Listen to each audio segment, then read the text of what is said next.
Hello, everybody, and welcome to OpenExO Live.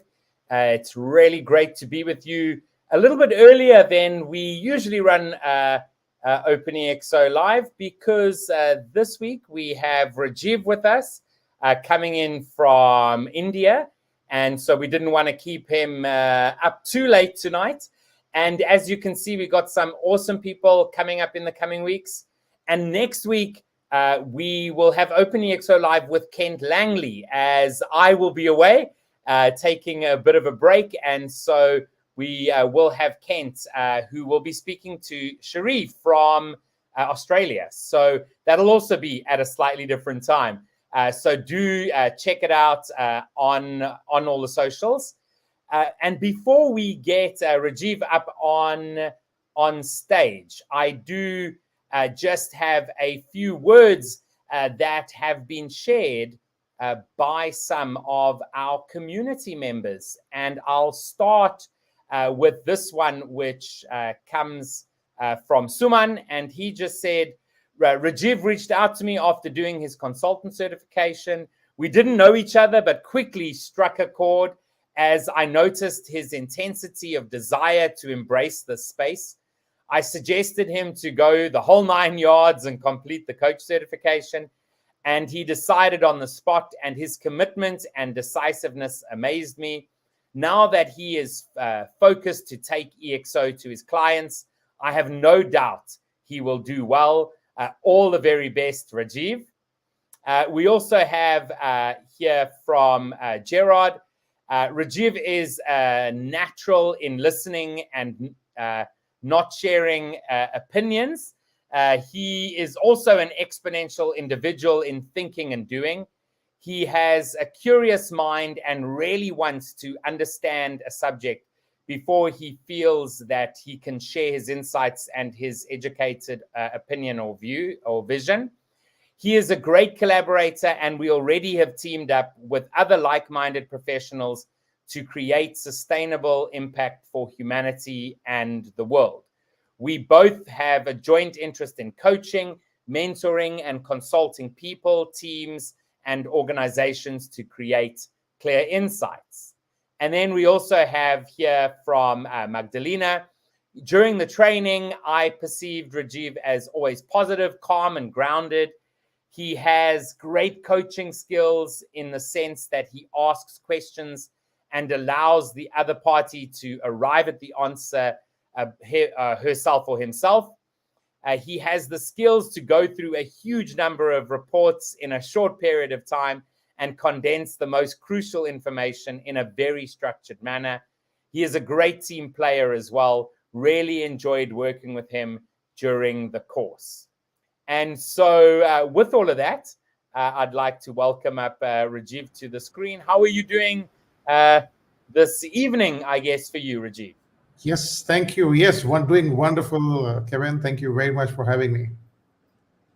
It's an absolute pleasure. And so I always start these conversations by asking my guest, tell me about yourself and how you joined the OpenExO community. Obviously, you've had a fairly long career. I hope that doesn't sound like I'm being rude. But tell us about that and about how you came to be a part of the OpenExO community. Sure. So I am a coach and a consultant, and I run a consulting company in leadership capability building. And I've been doing that for about 20 years. Interestingly, before that, I had a successful career for about 13 years in the hospitality industry. People find it surprising that I was a chef, but I always liked to read. And while I was still in hospitality, whatever that I was learning or reading, I wanted to share. The only captive audience I had was my chefs and cooks. And at some point, somebody said that I'm cooking better stories than the food in the kitchen.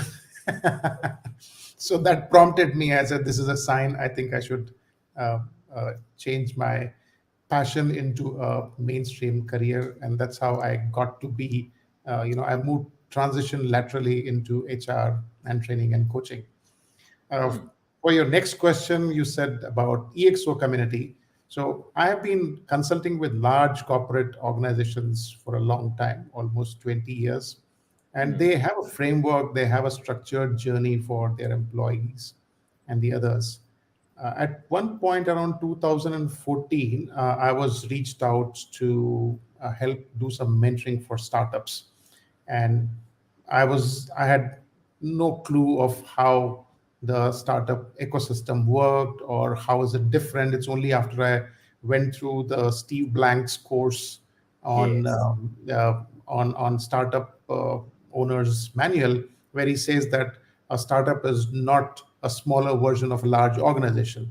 And so that's where I saw how things were different, and I went into it more as a learner rather than anybody who could do some mentoring. And the Mm. reason behind that I felt was that even in a coaching situation where you can talk to people about their behaviors, the context is very, very important. And somebody put it rightly, saying that when you want to teach maths to Rajiv, not only should you know maths, but you should also know Rajiv. And that prompted me to learn a lot more about how the startup organizations, they grow in their growing Mm. phases. How do they, what they go through? And that made me learn from Steve Blank, from Eric Ries, and other people who have been in this space for some time. And there, while watching one of the videos, Jay Shetty talked about that if there are three business books you would want to read this year, one is Exponential Organization. And that's Mm. when I was introduced to it first. I think around 2018 or so. And Yeah. and by the time, and with all these technologies flying around, and every second day you would hear about something new and different, and it made me wonder, how do these youngsters can wrap their head around this technology? How are they able to do such exponential work? And all those answers came together when I went through this book. It helped me to wrap my head around, put a structure to it, because as a coach, I pride myself in being able to make sense of things or help people make sense of whatever it Yes. is. But I found myself completely at loss in this space. So that was like a mind shifting experience. For some reason, I just missed out the part where I did not know that there is a certification course which is available. So that took almost 1.5 years for me to get to this place where I got certified. But Suman rightly mentioned that I was so excited. I just did both consultant and the coach certification back to back. I'm really, Yes. really happy that I did that. Yeah. So, Yeah, that's really awesome. I think you're the third person who actually I've spoken to in the community who was like, "Hey, I watched a video of Jay Shetty. I read the book." So we always pretty stoked with Jay in sharing that way back when. So that's really awesome. And in in in terms of major career shifts. Yeah, I used to be a pharmacist before before changing, the focus of my life, and I actually think that if you don't have one major change in your career, uh, right. come on, then maybe you haven't lived. So I mean, obviously, reading the book, then joining the community. Going through the certifications. One thing about the EXO model is the importance of purpose, the importance of a massive transformative purpose. Can you share about your journey towards understanding your MTP and perhaps what your massive transformative purpose is for you personally and perhaps for your business as well? Right, right. Absolutely. This has been a very enriching experience, and I could connect with that MTP part immediately when I read about it. And the reason behind that is that when I was in this phase of transitioning my career from being in hospitality to this laterally here, I was coincidentally I was in South Africa at that time, and I happened to go through a workshop with Dr. Stephen Covey, or Seven Habits of Highly Effective People, and in that he talked about that if you have to be wealthy, you have to be wealthy in four areas of your life. It's not only about money, finances, health-wise, mental, spiritual, and emotional. These are the three, four areas. If you are rich in these areas, then you are truly wealthy, right? And Yes. at that point, I felt that I was bankrupt in all four areas. That was like a kind of a wake up call for me, because realized that whatever that I was doing was probably not aligned to what I'm supposed to be doing. So long story short, uh, I decided that I would move into a training and coaching, simply because at some point I felt that I did not get enough guidance during my career planning part of it, and I ended up doing something which I'm really not good at. And I tried to compensate that by reading a lot more. And I was looking for a profession where it would allow me to read and share whatever my learnings are as such. And at some point, it was a light bulb moment that said, hey, this is a good career for me, where it would pay me to do what I love to do, that is reading books and the others. But that was more inward focus towards me. And I realized after chatting to a few people in my course of growing up as a trainer, facilitator, coach, that there were so many people who were going through the similar thing. And I felt that this is my calling. I should be able to help them find out what their passion, purpose in life is, because that's when they can be happy and wealthy in this. So my MTP, the way that I had defined is that my purpose is my MTP, or my purpose is to create wealth and be the channel of limitless abundance for the greater good. Everybody wants to do this, but they also have a reason why they want to do it. And if I'm able to help them grow and become better, there'll be many more people who are going to be doing good for the humanity. So that prompted me to define it the way that I've done it. Okay, yeah. I mean, I often say to people that there are definitely many problems in the world. I mean, I'm quite an optimist, and I think that we are doing fairly well, but there are still a lot of problems in the world.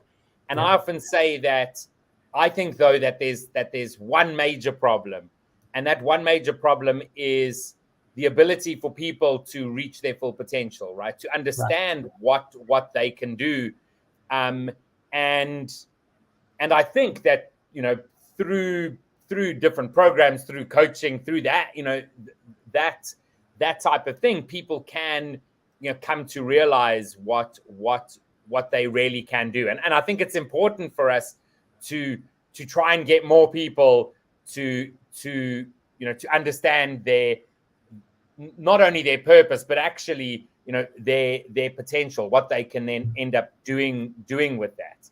I mean, right, and judging by what you said, it seems like it's quite important to you that that we're getting more and more people to realize what they're actually what's possible for them to do out in the world.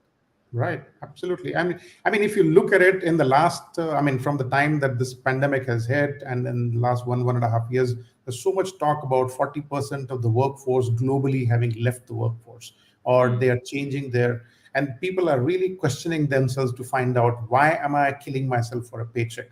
Okay, and I've Yes. got so many examples of people having gone for their for their passion.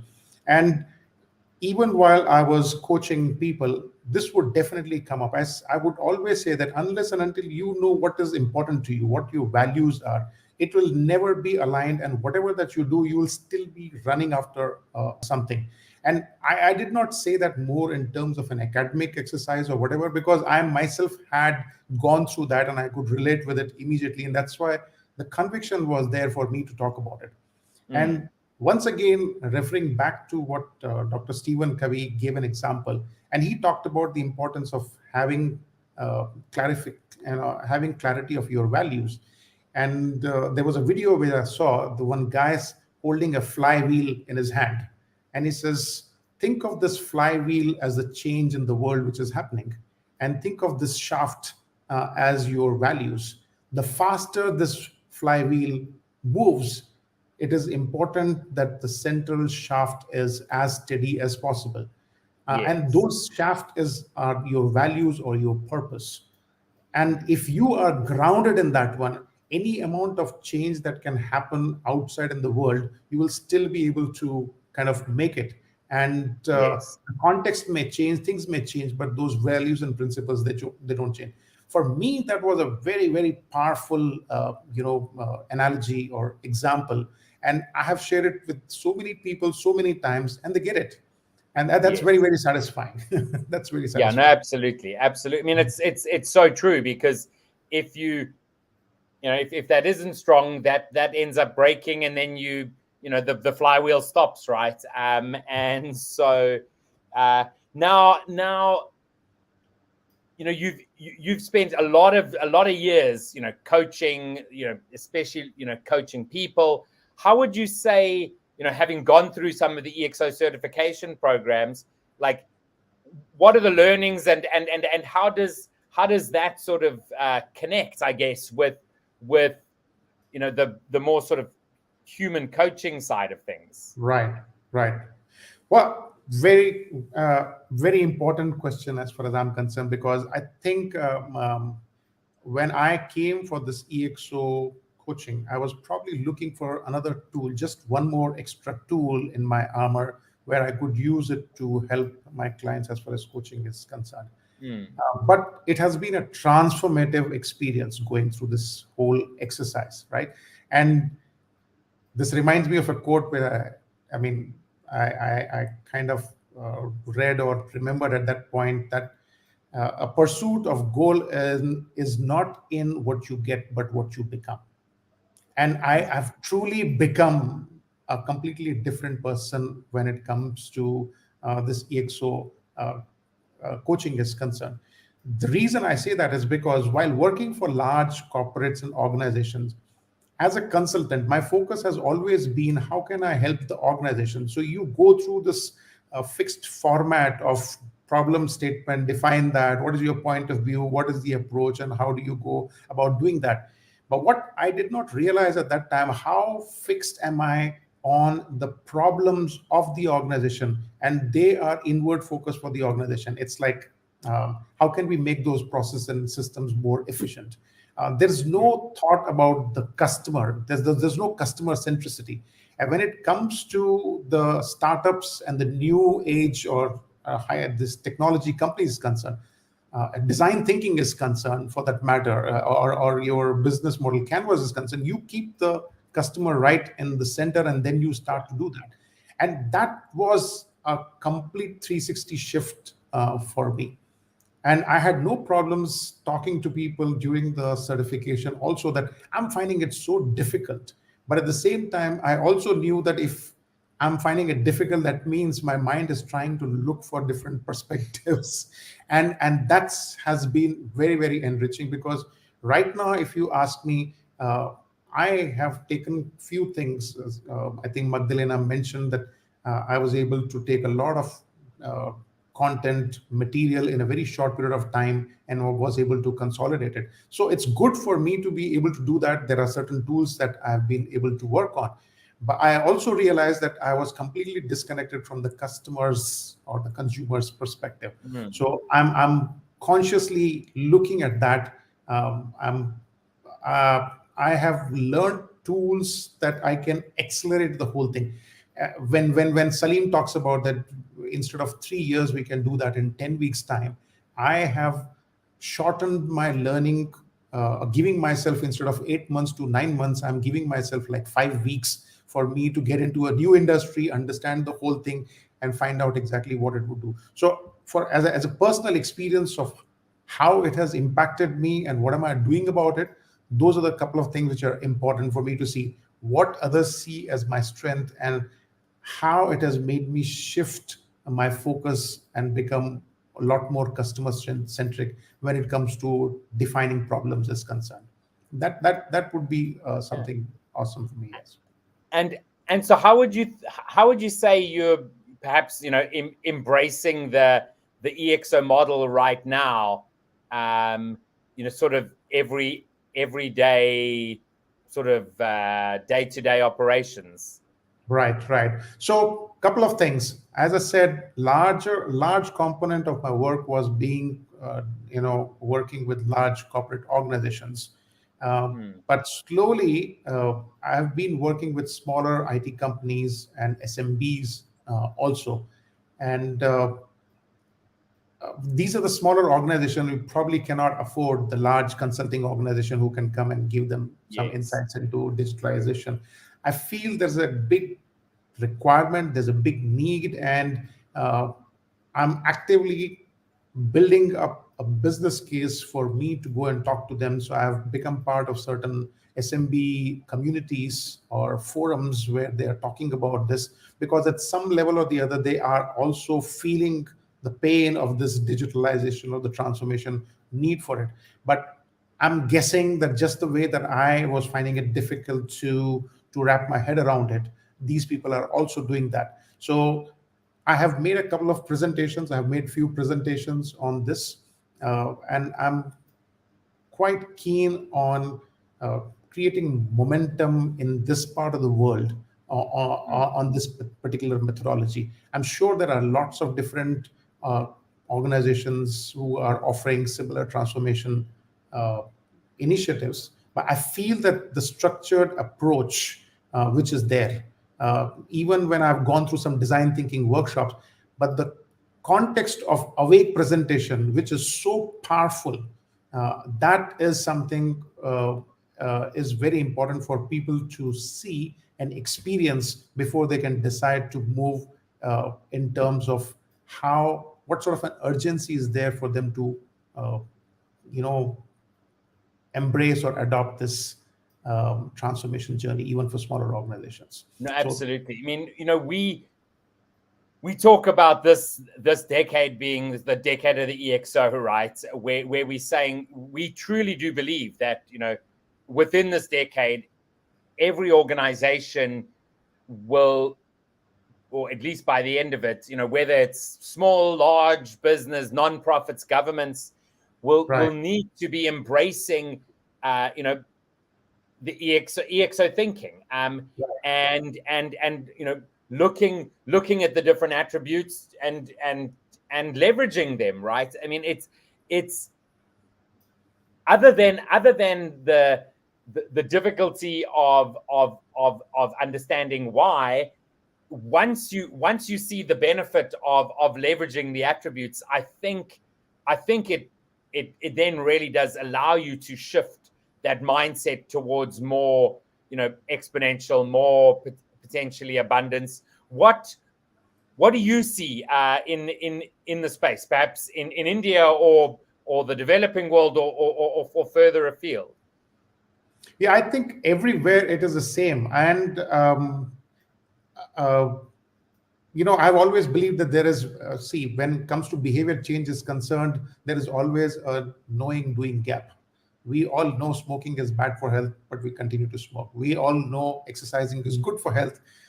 We are sometimes there, sometimes not there. So I feel that mind shift, I mean, not I feel, this is obviously proven, but mind shift is the most important thing when it comes to any initiative's success is concerned. And uh, I'll give an example. Uh, we have had self-paced learning and modules on e-learning or LMSs in large organization. But if you were to go and ask them, they will tell you that the adoption of the self-paced learning is anywhere between 5 to 7%, not more than that. They have all the resources, nobody bothers about it, right? When we were doing some leadership development program for a large organization, which ran for about 10 to 12 months time, one of the things that we helped the participants to do was to find out exactly what are one or two things that they can work on, that they should focus on. And we paired them up with coaches for 1 or 2 sessions to help them define their goal. But once they came to know about what they need to work on, and then we pointed them in the direction of the resources available within their organization, suddenly the adoption of those self-paced learning courses that shot up to about 30, 40, 50%. Now, I'm sharing this in the context that there are different methodologies for transformation people will talk about. But the value of this shift in mindset from one presentation of Awake is so powerful that people will look at that. So coming back to what you said in this part of the world, I think we are all the same everywhere. I've been talking to people from different geographies. This is same. And again, at the cost of repeating myself again and again, this Awake presentation is powerful enough to set people on the path of transformation. How they do it, how they go about doing that, it could be different for different organizations, smaller or larger or whatever it is. But that's what I would say is the USP of this approach, ExO approach is concerned. I don't know if I answered the question, but I just you did. I mean, Rajiv, it's been awesome speaking to you. I'm looking forward to actually meeting you in person when you head to South Africa later in the year. That'll be great. Yeah. And so, as we end off the call, what is that one thing that you want to share with the folks that are watching the recording?